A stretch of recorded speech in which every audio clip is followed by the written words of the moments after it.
नमस्कार. बातमी आहे अक्कलकोट तालुक्यातून. गायरांच्या चुकीच्या निर्णयामुळे 87 घरकुले राहिली प्रलंबित.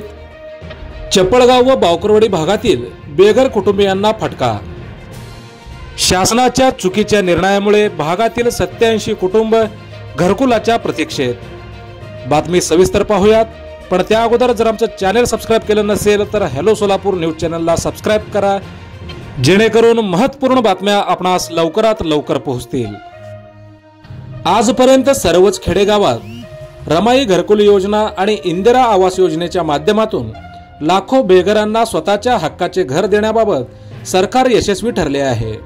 परंतु अक्कलकोट तालुक्यातील चपळगाव व बावकरवाडी येथे शासनाच्या चुकीच्या धोरणामुळे जवळपास 87 बेघर कुटुंबांना घरकुल योजनेपासून वंचित राहावे लागले आहे. हे अत्यंत दुर्दैवी गोष्ट म्हणावी लागेल.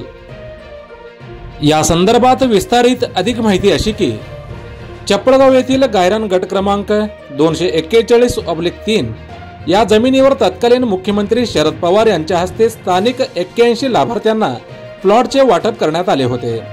संबंधित प्लॉटची नोंद ही अक्कलकोट भूमी अभिलेख कार्यालयाकडे आहे. या जमिनीची नोंद ही चपळगाव ग्रामपंचायतमध्ये चपळगाव ग्रामपंचायत सरकार या नावाने आहे. आज तागायत याच गटाच्या जमिनीवर तब्बल 269 बेघर कुटुंबांना शासकीय योजनेच्या माध्यमातून घरकुले बांधून देण्यात ग्रामपंचायत व प्रशासनाला यश मिळाले आहे.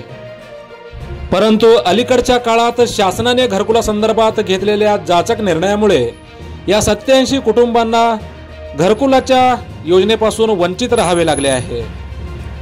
खुल्या गायरान जमिनीवर घरकुलाची कामे करण्यासाठी शासनाने रीतसर परवानगी, अनुक्रमांकाने घरकुलधारकांचे प्लॉट वाटप, नियमानुसार प्लॅन यासह सर्व गोष्टींचे नियम लावल्याने आयुष्यभर आम्ही बेघरच राहायचं का, असा प्रश्न सद्यस्थितीत चपळगाव व बावकरवाडीतील त्या 87 कुटुंबासमोर उभे राहिले आहे. शासनाने यापूर्वीच संबंधित लाभार्थ्यांच्या खात्यावर 15,000 रुपयांचा हप्ता देखील वर्ग केला आहे. डिसेंबर अखेरीस ही घरकुलाची कामे कोणत्याही परिस्थितीत झाली पाहिजेत यासाठी शासन आदेश आहे, अन्यथा मंजुरी रद्द होऊ शकते, असं देखील शासनानं म्हटलं आहे. एकीकडे घरकुल मंजूर करणे आणि दुसरीकडे जाचक अटी घालणे यामुळे या 87 कुटुंबावर टांगती तलवार निर्माण झाली आहे. या संदर्भात चपळगावचे ग्रामसेवक विनोद डावरे यांनी काय म्हटले पाहूयात. बेघरासाठी घरकुलांची मंजुरी मिळवणे ही बाब खूप महत्त्वाची आहे, परंतु गायरान जमिनीवर घरकुलांची कामे करण्यासाठी या संदर्भात चपळगावचे ग्रामसेवक विनोद डावरे यांनी काय म्हटले पाहूयात. बेघरासाठी घरकुलांची मंजुरी मिळवणे ही बाब खूप महत्त्वाची आहे, परंतु गायरान जमिनीवर घरकुलांची कामे करण्यासाठी शासनाने चुकीचे नियम लावल्याचा फटका सर्वसामान्य गोरगरीब कुटुंबांना बसत आहे. हा निर्णय बदलण्यासाठी जिल्हाधिकारी कुमार आशीर्वाद, पालकमंत्री जयकुमार गोरे, आमदार सचिन कल्याण शेट्टी यांच्याकडे लेखी निवेदनाद्वारे पाठपुरावा केला असल्याचे ग्रामसेवक विनोद डावरे यांनी म्हटलं आहे.